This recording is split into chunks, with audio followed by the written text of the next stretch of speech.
আসসালামু আলাইকুম রহমতুল্লাহ বরাকাত। প্রিয় টেকনিশিয়ান ভাইরা কেমন আছেন? আরও একটা নতুন কাজ শুরু করবো ইনশাল্লাহ কালকে থেকে, আগামীকাল থেকে শুরু করবো ইনশাল্লাহ। এটা হলো ওয়াশ মেশিন, মাঝখানে হলো ডাব্লিউসি ওয়াল হ্যাঙ্গিং কমেট, এটা হলো শাওয়ার, এটা হবে বক্স। মোটামুটি মালগুলো সবগুলো চলে আসছে সাইডে।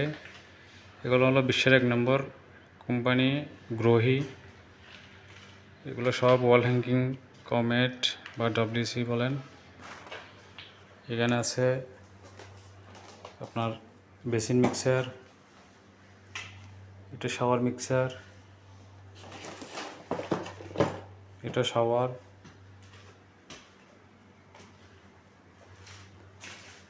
এটা ওয়াল হ্যাঙ্গিং কমেট, এটা হলো টাওয়ার রিল।